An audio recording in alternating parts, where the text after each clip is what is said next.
नमस्कार. आपण ऐकतोय साखी कहे कबीर, कबीरांचे दोहे आणि त्याचं स्वैर मराठी रूपांतर. आजचा आपला भाग चाललाय 268वा, प्रकरण चाललंय 46वा, काल कव अंग. दोहे आज आपण घेणार आहोत 28 ते 30. प्रथम आपण 28वा दोहा ऐकूयात.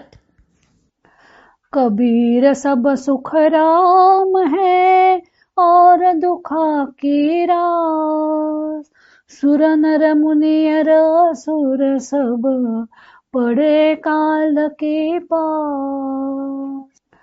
कबीर सब सुख राम है और दुखा की रास, सुर नर मुनियर असुर सब पड़े काल के पास.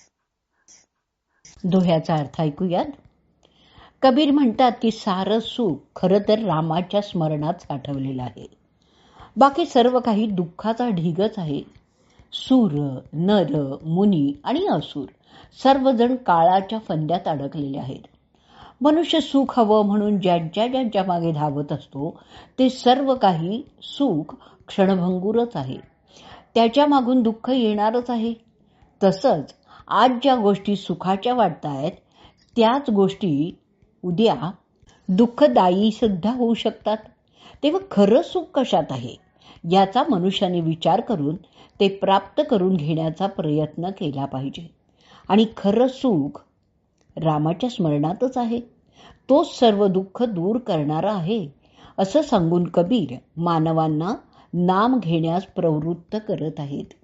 आता आपण या दोह्यावरची मराठी साखी ऐकूयात. कबीर सांगे सुख रामामध्ये बाकी दुःख राशी, सुर नर मुनिवर असुर सारे जाती काळा पाशी. कबीर सांगे सुख रामामध्ये बाकी दुःख राशी, सुर नर मुनिवर असुर सारे जाती काळा पाशी. पुढचा दोहा ऐकूयात. काची काया मन अथिर, फिर फिर काम करंत, जू जू नर निधडक फिरे, त्यों त्यों काल हसंत. काची काया मन अथिर, फिर फिर काम करंत, जू जू नर निधडक फिरे, त्यों त्यों काल हसंत. काची म्हणजे नश्वर. दोह्याचा अर्थ ऐकूयात. शरीर नश्वर आहे आणि मन चंचल आहे. तरीही मनुष्य सांसारिक कामात गुंतलेला आहे.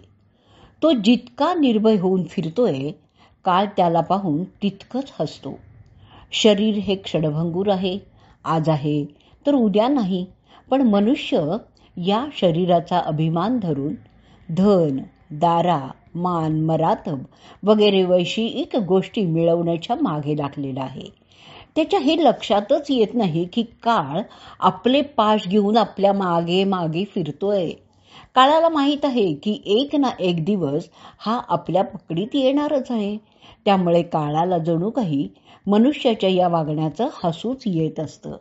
आता आपण या दोह्यावरची मराठी साखी ऐकूयात.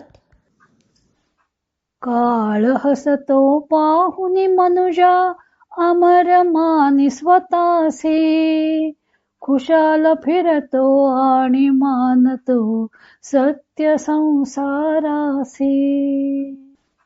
काळ हसतो पाहुनी मनुजा, अमर मानी स्वतःसी, खुशाल फिरतो आणि मानतो सत्य संसारासी. पुढचा दोहा ऐकूयात. रोवण हारे भी मुए, मुए जलावण हार, हा हा करते ते मुए, कासनी करौ पुकार. रोवण हारे भी मुए, मुळे जलावणहार, हा हा करते ते मुळे कासनी करौ पुकार. कासनी, कासनी म्हणजे कशासाठी? दोह्याचा अर्थ ऐकूयात. कबीर म्हणतात की मनुष्य मेल्यावर त्याच्या मागे रडणारे असतात आणि तेही मरूनच जातात. त्याचा दाह संस्कार करणारे सुद्धा मृत्यू पावलेले आहेत आणि विलाप करणारे सुद्धा काळाच्या घशात गेले आहेत. अशा या अस्थिर परिस्थितीत मदतीसाठी कोणाला बरं बोलावणार? मृत्यूच्या संकटातून वाचायचं जर असेल तर ज्याला मृत्यू नाही त्याच्याकडे मदतीचा हात मागायला हवा. या बाबतीत मनुष्य जो स्वतःच मरणशील आहे तो दुसऱ्या मनुष्याला काय मदत करणार? तेव्हा यासाठी एक भगवंताचीच करुणा भागली पाहिजे. भगवंतांचंच नाम या भवसागरातून पैलतीरीला लावेल. आता आपण ह्या दोह्यावरची मराठी साखी ऐकूयात आणि ह्या साखीबरोबरच आजचा आपला भाग आपण इथेच संपवूयात.